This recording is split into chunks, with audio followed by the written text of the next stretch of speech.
Bro moved from one room to the other. Okay. Did you buy an AR-15 yet? No. So, yeah, I guess story time. So I am in America. It looks like I have them in the same room. You're wrong. It's a very different part of the country, and I know because I fucking drove here. Also, did you know that 74% of you aren't subscribed? Hit the subscribe button down below. What do you hate things? Have fun! Starting off, I moved here. You know, I spoke about it before I left. There's no reason for me to really be in Canada anymore, and I hate the fucking cold. Everyone I work with is actually in America anyways. But we here. First of all, thank you guys for being patient with my filler content. Let's get some claps for Caleb for keeping that up on the main channel. I don't even message him back sometimes. He knew. Like, I was driving, bro. You got out of Toronto on time. What is this? Okay, this is funny as fuck. Wait 1 second. Raccoons knock out power for thousands of people in Toronto, trapping people in elevators. Fucking raccoons, bro. I got out just before the surge, man. It was in the prophecy. I knew it was coming. All right. Yeah, there's no reason for me to really be there anymore. You know, like, I grew up there. It's not really the same place. And things even simple as, like, my job, like, you know, my job. There was so much things being put in place that literally limited my ability as a content creator for some reason. And I'm just like, what? It was just all those things kind of adding up. And I'm like, why the fuck am I here? It makes no sense. I'm not happy being here. And I have the opportunity, luckily, to go somewhere if I need to. And that's why I was like, all right, well, let's go to America. Me and Paula packed up. It was a long fucking process getting our visas, everything, packing, moving. There's like a million things you don't think about that happens when you're moving a different fucking country. And you just don't expect all the little things when you're moving a country. Also, if for some fucking reason, like Canada and the US, nothing's the same. But skipping all that, me and Paula finally packed up. We finished the night before 4 or 5 a.m.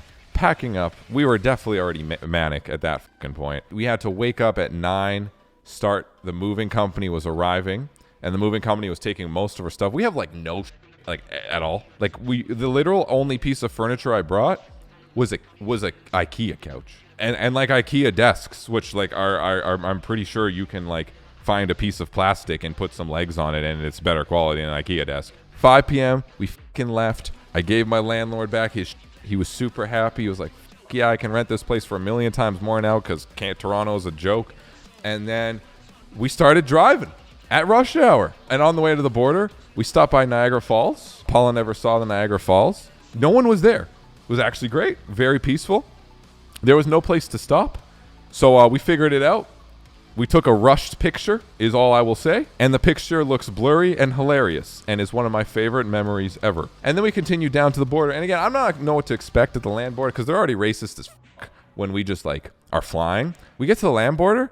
The guy's just like, yo, what's up? And again, we have inventory of everything in the car, exactly what we're bringing. We packed everything in clear things. So there's no fucking bullshit. Right? I'm like, no bullshit.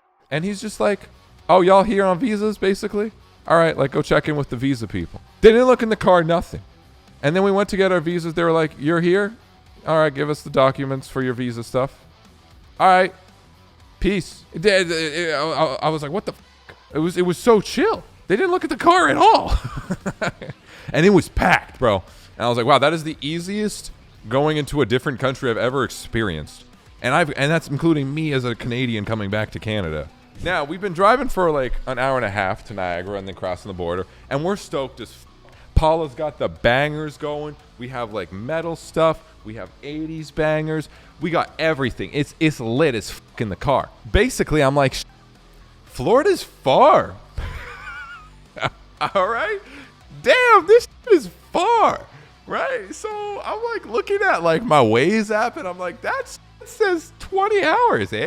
All right. And again, this is like, I don't drive much at all. Since like 2018, I've driven maybe like, I don't know, 30,000 kilometers. Like, I don't really leave my house. So I'm like, damn, we're about to fucking drive like really, really far, like road trip.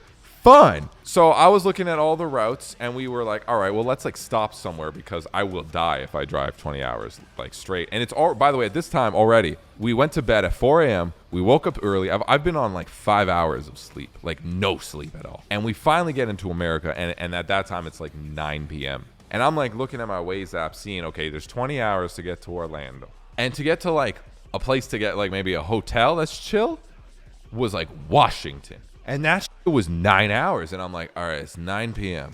I got the Starbucks caffeine fucking bullshit you find at the gas station. We got our dried meats up in this bitch. Like, we good. We got the 80s bangers. Now, guys, I learned many things during this trip. Number one, America is a lot of nothingness. Because your boy was driving, and we were driving in the middle of the fucking night, 2 a.m., driving through like Pennsylvania. I've never been to fucking Pennsylvania. I don't know. Is that where Dracula lives? Maybe, based on what the fuck I saw. We driving, and I'm like, this should be a highway, shouldn't it? Nah, this is forest land. No lights. And I'm like, all right, I'm trusting the app here. It says this is the fastest 9-hour route. So, yeah, we took the back roads, and also, it was still winter. I'm like, bro, this is like holy you know, like when they, like, what's that game? Was it not Fallout? What the Far Cry, where they had the, like, American one, and it's like the cult one? So we just driving. No lights anywhere. Do you know what we saw? Where's Paula?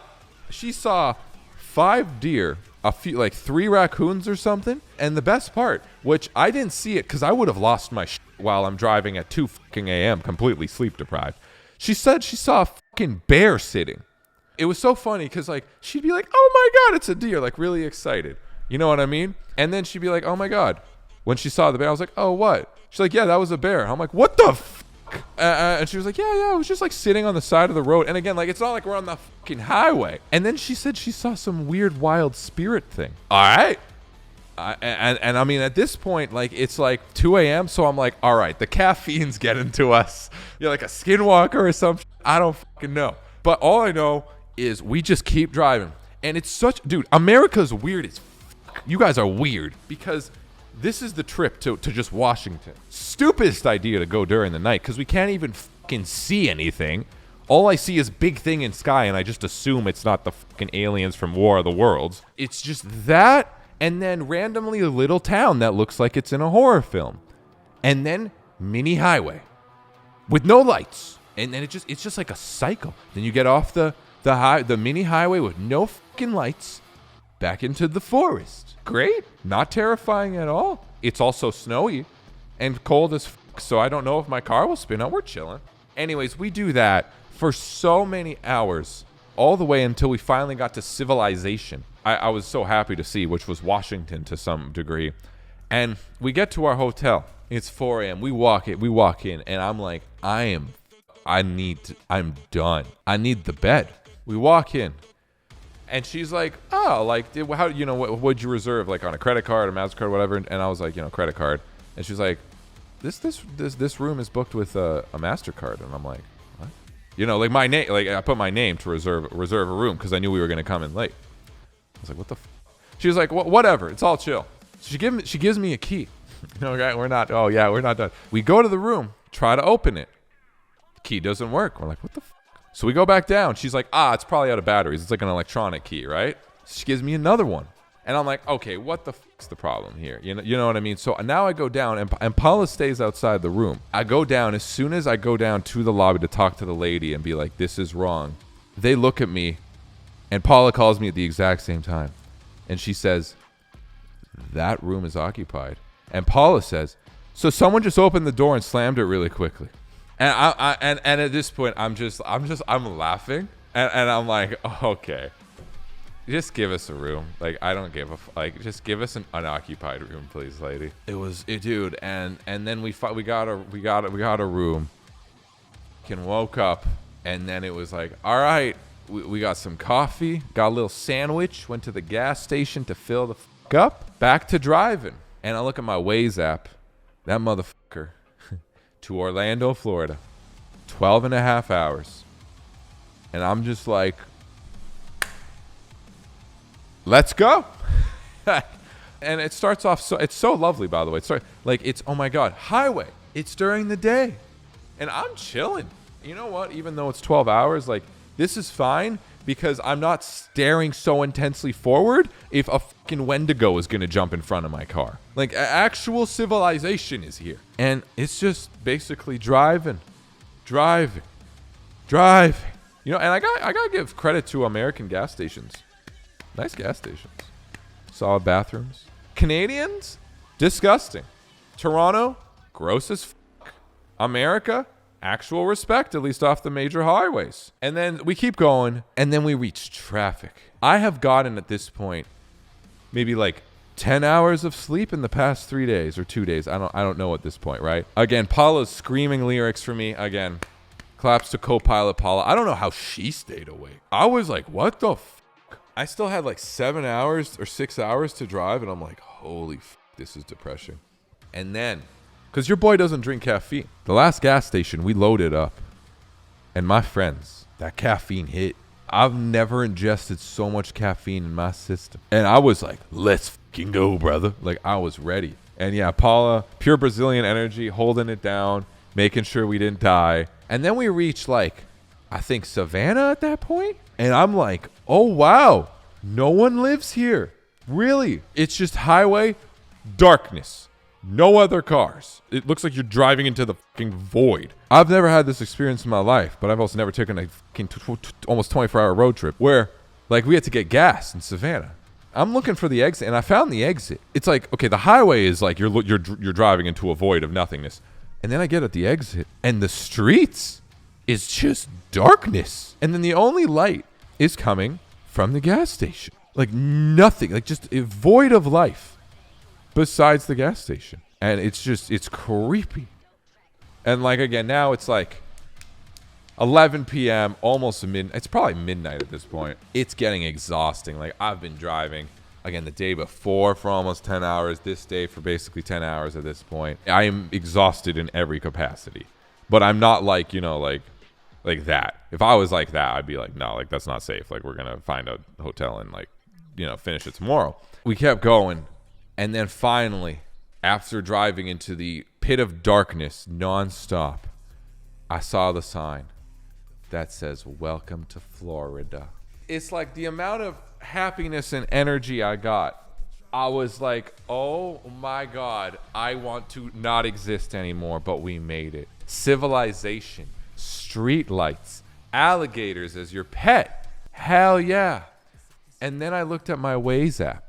And after 5 minutes of happiness and celebrating, I saw that motherfucker still said 2.5 hours till you get home. I didn't know Florida was so big. 4 more hours of driving. Let's go. And then, like, we finally make it to, like, Orlando, like the highway. Oh, by the way,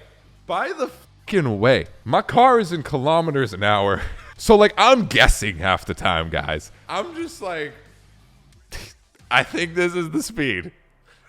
I don't know why it's not digital and I can't change it. I had to do so much just math and guessing. And when you're that exhausted, 35 miles to kilometer. 35 okay. And basically, I just prayed there was a car in front of me and that they weren't breaking the law. And then, oh my God, we see it. It's like 30 minutes till we arrive. We getting hyped as we're seeing the lights, bro. We putting on some Queen, some We Are the Champions. Final countdown. I am screaming the lyrics in my car. I've never screamed this well in my life. Apparently the key is 2 days of sleep exhaustion and wanting to die. And oh my God. It's 2 minutes. We got here. I pulled up in. We got inside and we were hungry. We were like, what did we eat? We just ate more meat. And oh God. Guys, my stomach has never felt so weird in my life. It was filled up on beef jerky and caffeine for 2 fucking days. I didn't eat real food. Welcome to America, motherfucker. Trucker. Bro, mad respect to truckers. That was my first road trip. And we were like, yeah, let's just drive from Toronto to Florida. And an experience me or Paula will never forget, I'm sure. What the Did any deer fart or explode?